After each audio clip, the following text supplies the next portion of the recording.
Well, I'm glad everybody is here today. That's nice. I'm going to talk about gratitude today, which is something I never talked about before, because I really didn't see the importance of gratitude. And as it turns out, it can change your life. So back in the 1960s, I read a lot of self-help books. Win Friends, Influence People, Think and Grow Rich. The good stuff. How to make a lot of money. How to be your own boss. Because it's always up to you. Nobody's going to give it to you. You're going to have to take it yourself. And then you're going to have to find out how to do it. And if you just want to have like a regular life and fight to the top, these are really good books to read because it gives you an idea of what you're up against. A couple years ago, I was asked to do an interview on a cable video podcast. And the last question of the cable video podcast was, what are you grateful for? And I said, I'm really not grateful. I did it all myself. And then I thought about it, and I said, well, I could have at least said something more profound than that. You know? So then, a couple months ago, UCLA Oral History Library approached me and said, we'd like to do interviews with you, 5-6 weeks of interviews. And we're going to put it in the Oral History Library at UCLA under the category of Buddhism in Los Angeles. How it started, how you contributed to it or didn't.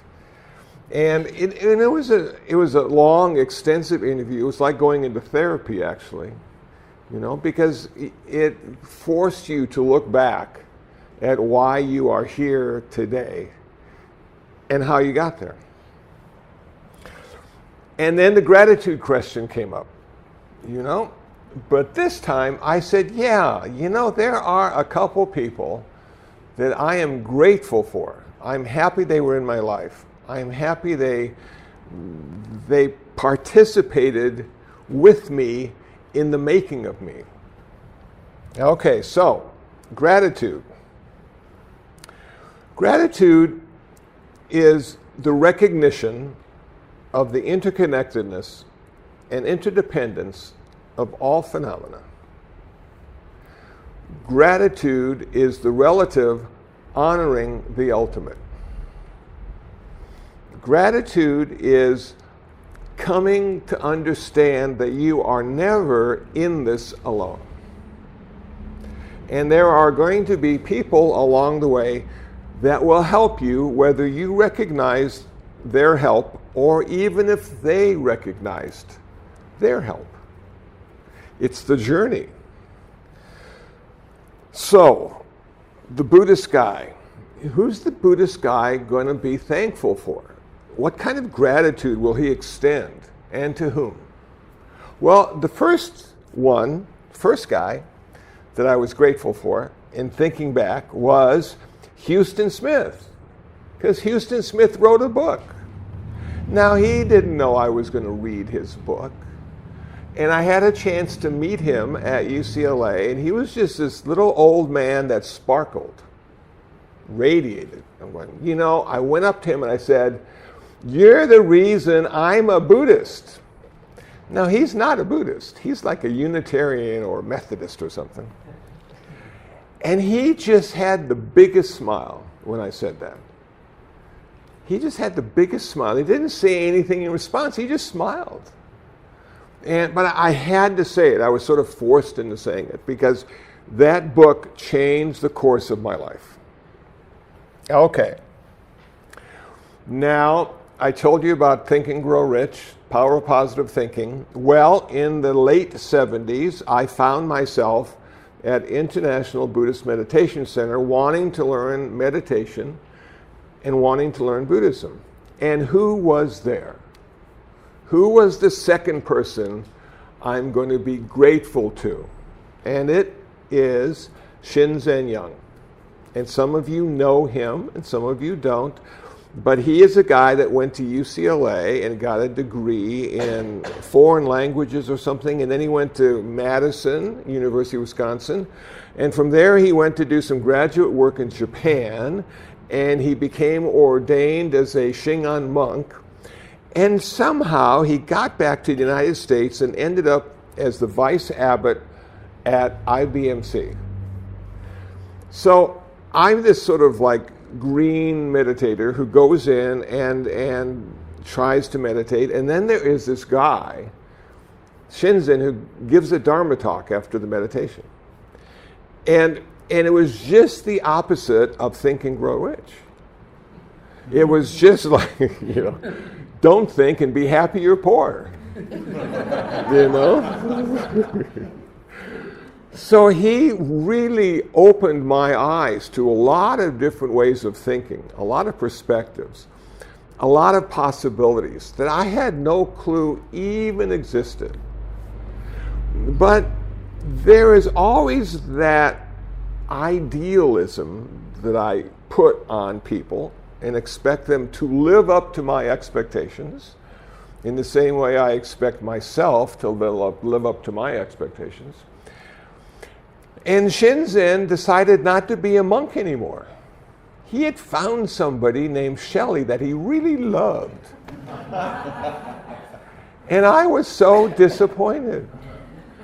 How could a monk fall in love, I said to myself. Was he going to take off his robes and just wear regular clothes? Were they going to go on dates like normal people?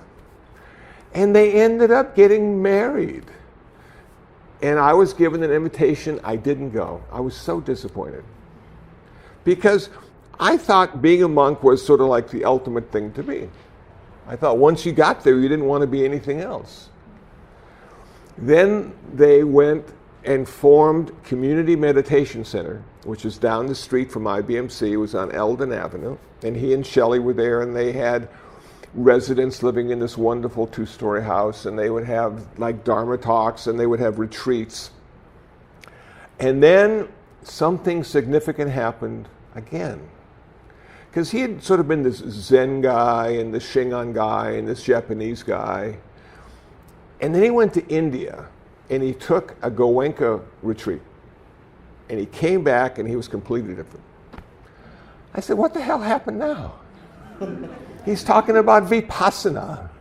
What is vipassana? Mindfulness. He never talked about mindfulness. And now that's all he talks about is mindfulness. I'm going, man, it is so hard to hang in with this guy because he's going through all these changes.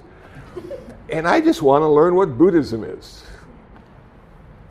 So I had to ask him. Now, this is after like a couple years. I had to ask him. I said, can you recommend a good teacher? And he said, yeah, I can. There's one down on Crenshaw Boulevard. His name is Dr. Ratnasara. And he's a Theravada elder from Sri Lanka. He's been a monk his whole life. He teaches early Buddhism. I said, okay, that's the guy I want to talk to. I'm going to go talk to Dr. Ratnasara. So he's the third guy I have great gratitude towards. And Dr. Ratnasara was pretty much an amazing fellow that I had no idea how amazing he was until after he died. Now that's how it always works, If you go to a memorial service, you find out 1,000 things you never knew about the guy or gal that died. And you just wish you could talk to him one more time and go, wow, that is so cool. I didn't know. We never went there. Why didn't you tell me? But they don't. If they're really good, they're really humble, and they don't talk about themselves at all.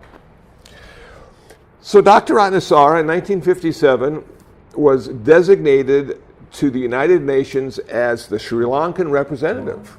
First monk ever to represent a country in the United Nations. He had like a PhD, he started a school. He did all these really cool things, and I hated school, and I was not intellectual. I was not a scholar in any form. I just was more intuitive and just wanted to learn stuff from me and try to become a better person. So Dr. Ratnasara came to America in 1980, and I met him in 1983, and I worked with him until he died in 2000. So he was like the guy I was with the most. And what he did is he sort of represented what it meant to be a Buddhist monk in the world, because he had become a Buddhist monk at the age of 13. His parents gave him to the monastery. So as a boy, he was raised in a monastery, and then when he turned 20, he became a fully ordained monk. While he was here in Los Angeles, he started the Buddhist Sangha Council of Southern California, which is a variety of Buddhist traditions coming together talking about current events and what we need to do and how we can do it, but never about Dharma, because everybody comes from a different strain of Dharma. He started with Monsignor Royal Vatican, the Buddhist Catholic Dialogue in 1989. So Buddhists and Catholics came together to talk about stuff. And it still continues today, every month. He started the College of Buddhist Studies, and he talked me into going to the College of Buddhist Studies, even though I hated school. And I started to learn Pali, and ultimately, after many years, I got a BA in Buddhist Studies. So I found something that I enjoyed studying and wanted to learn, and that's probably the only reason I succeeded in that school setting, because I wanted to learn about it. I didn't want to learn math, I didn't want to learn history, I didn't want to learn any of that stuff while I was in school. But once I started to meditate and started to see my relationship to the world, that stuff just started to fascinate me. So I have a pretty extensive library, and all that stuff that I never wanted to learn in school, that I learned at my own pace and for my own reason.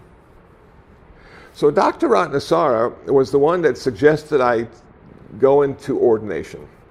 He said, you know, you don't have much going on in your life. You know, you could really do something with Buddhism. You know, it will give you something to do every day.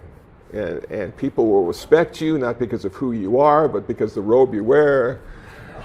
You know, and they will give you food to eat, and it's really a great life. And I said, but can I have sex? He said, no. I said, well, you know, that's really hard to give up, because I've come to understand that humans are here for two reasons only. Number one, self-preservation. Number two, replication, to continue the species. So I'm going to let that whole thing go, you know, with all the beautiful women in Los Angeles. I'm going to go, no. I don't want any children. I don't want any intimacy. I don't want any partners. I just want to study Buddhism and meditate, you know. So he went into great detail about the importance of not being in relationship. And I had never heard anybody say that before, because everybody's always interested in relationship. But he said the problem with relationship is it's big commitment, and it costs a lot of money. You know, you're going to have to go on dates. You might get married, you might get a mortgage, you might get 2 car payments, you might have kids, you might have college tuition. You're going to have to work really hard for very long periods of time just to maintain that lifestyle, because you're going to be raising children. And then when they're fully raised, they're just going to leave you and never say anything again. You know, it's a thankless job, and everybody does it. Except for the monks. The monks say, well, you know what? If I don't need all that money, I can have a life of simplicity. I can evolve into something special because I'm not committed in a normal social way. I'm apart from that. So I said, well, you know, do you got anything else? He said, well, the most important part about not having an intimate relationship is this.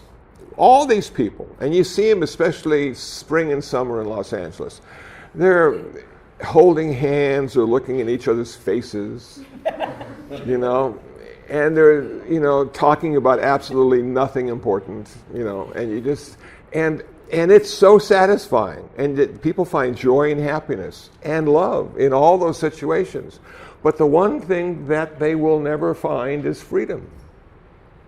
And the idea of a Buddhist monk or nun is to be on the path to freedom. And freedom will allow you to see the world in a much different way. And I said, but freedom from what? He said, from suffering.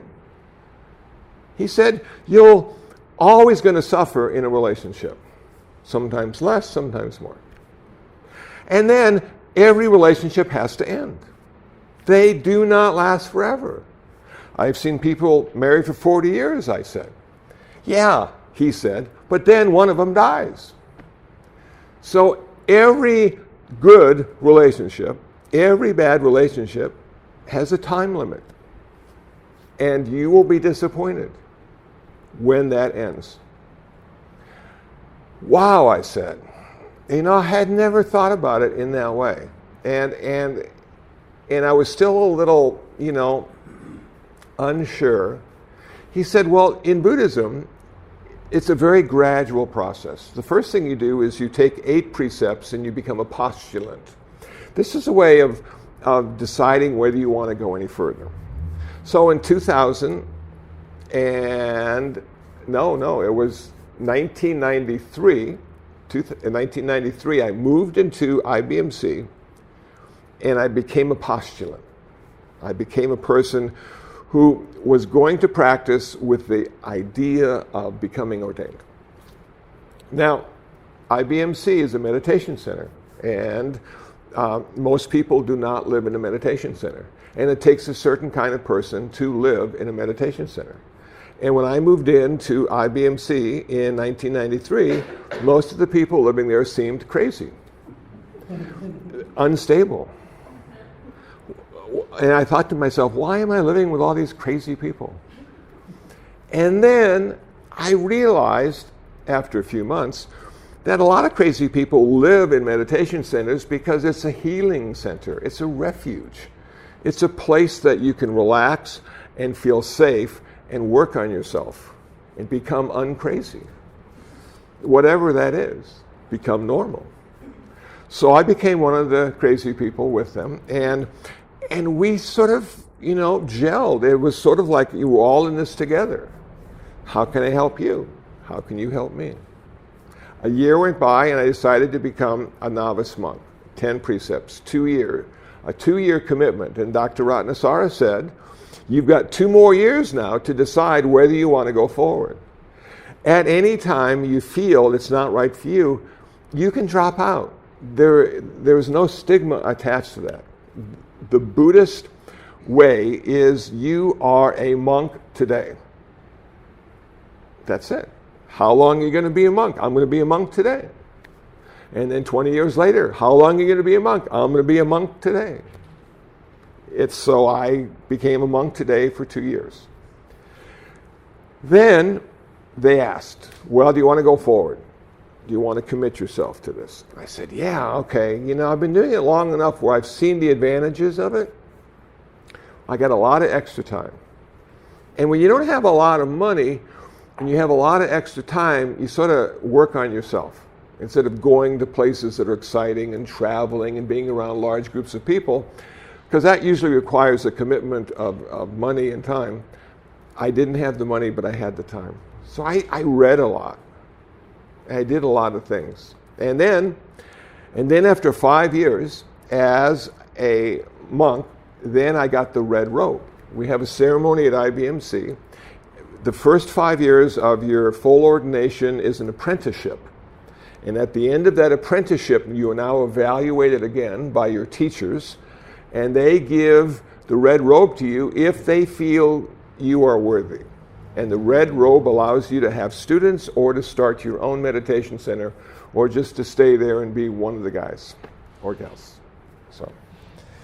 So Dr. Ratnasara influenced me in so many ways and encouraged me to grow as a human being and encouraged me to find a lifestyle that was a benefit to myself and to others. Now, there was this guy named Jeff Gold. You probably never heard of Jeff Gold. Jeff Gold was a music guy. He was one of the first employees of Rhino Records, if you know where that is, or used to be. And then from there he went into AMI Records, and then he went into Warner Brothers Records and became a big guy, and then he retired at a young age. And he lived his passion then. His passion was collecting vinyl records. He collected them, and resold them. And he just loved to do that.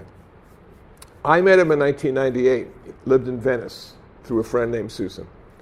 You got to meet this guy, he's really cool. He collects records. I said, okay. So we were talking, and Jeff Gold said to me in 1998, he says, you know, Kusala, you need a computer, man. I said, well, you know, I thought about that, Jeff, but they're really expensive. And I just don't have that kind of money. Okay. Jeff said to me, I will buy you one, but you got to pay me back. I'm not going to charge you interest, and I'm not going to tell you how much time you have, but you got to pay me back.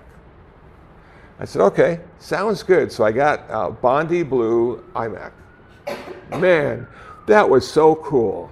And there were little people inside the computer that talked to me. You know, said, welcome to the Apple world. Whoa.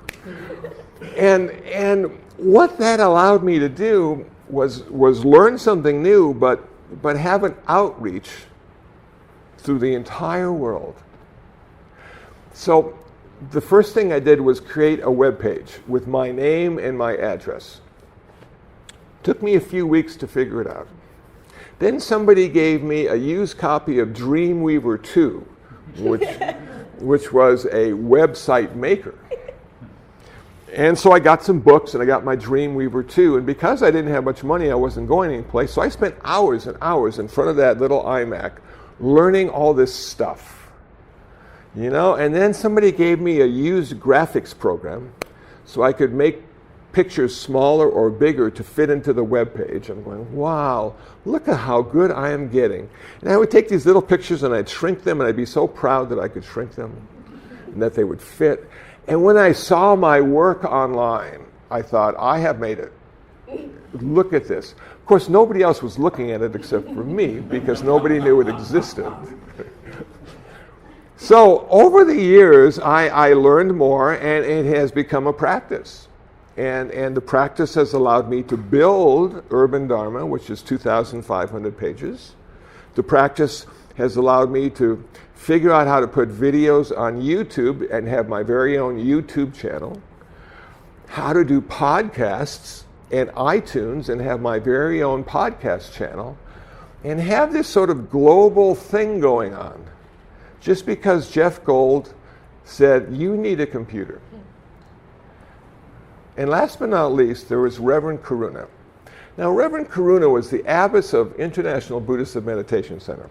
She was a senior student of Thich Thien Nhat, who was the founder of IBMC. He had been teaching courses at UCLA, and his students wanted him to start a meditation center so they could practice with him. So Thich Thien Nhat in 1970 bought the house that I now live in, IBMC. It's the Zendo house. And Reverend Karuna and a variety of other people studied with him and took full ordination in the Vietnamese tradition. When he died in 1980, Reverend Karuna took over. And she ran it just up until a couple years ago. Now in 1994, Reverend Karuna had a stroke. But she came from hardy stock, and it slowed her down, but it didn't stop her. But it did make her think a little weird sometimes and say some stuff that either she was enlightened or the stroke affected her. It was hard to tell which. And I really never appreciated her as much as I should. Because she, you know, I had listened to Shinzen, and then I'd gone to Dr. Ratnasara, and she was teaching as well. But I never really appreciated what she had to teach, because she was teaching in a different way, in a way that didn't really call to me or speak to me. And so I didn't look at her as being that important in my life, I looked at her as simply being my boss. Because in 1994, when I took my novice ordination, she said, "We want you to work for us." I said, "You really want me to quit my job?" "Yes, we want you to quit your job and we want you to work for us as a novice monk, and we'll put you in charge of the residential program because we need to have people living here.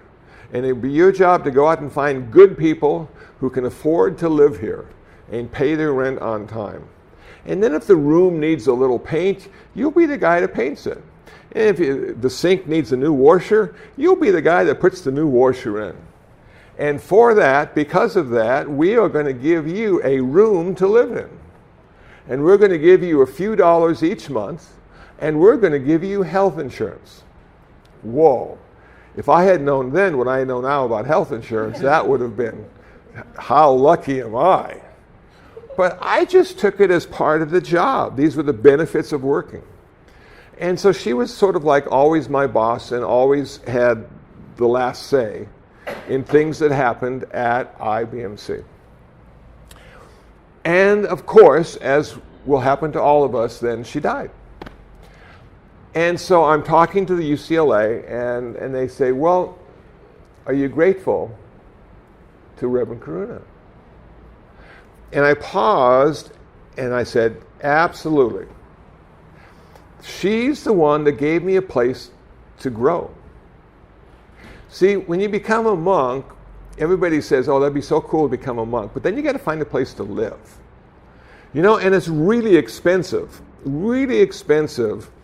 to keep a person. You got to get them food and clothing and a room to live in, and if they get sick, you got to make them sure they don't die, and you got all these things in. So most monasteries only have room for 2 or 3 monks, some more if it's a huge monastery, because it's an expensive proposition to keep somebody alive. And Reverend Karuna never went in that direction, saying, you should be grateful that you're here because it's really expensive to keep you here. And I thought in my own mind, well, I'm working for you. I'm changing those washers. I'm finding people to live here. Most of them, you know, not so good, but they paid their rent occasionally. And then it just dawned on me, you know, without her, I could have never made it to where I am today. Because she gave me this place to fail. She gave me this place to succeed. She gave me a small enough pond to be a big fish. And I'm thinking, how can you ever repay somebody for that? You know, and I don't think she looked at it that way, and I can tell you for sure I didn't look at it that way. But without having a place to work on myself, I wouldn't be here today. And without having Jeff buying me that computer, I wouldn't have an online presence. And without having Dr. Ratnasar teaching me how to be a monk, not so much through what he said, but what he did. And Shinzen planting seeds that you can experience life in a magical way. It's not predetermined by our culture or our families. We have the option. We have the choice. We can change. We can cultivate. And then little Houston Smith sat down and wrote a book, and little Kusala read it. And that started the ball rolling. So the recognition that we are all in this together, the recognition that because all things are interconnected and interdependent, you can never take full credit for anything. Because there's a multitude of people behind you and a multitude of situations through synchronicity or coincidence that lead you in a particular direction. And to be able to be in your 60s and look back at your life and go, wow, how lucky was I? Because I had the right people at the right time in my life. So it is with much gratitude that I look at my life now. And the main stimulus for that was this interview with UCLA.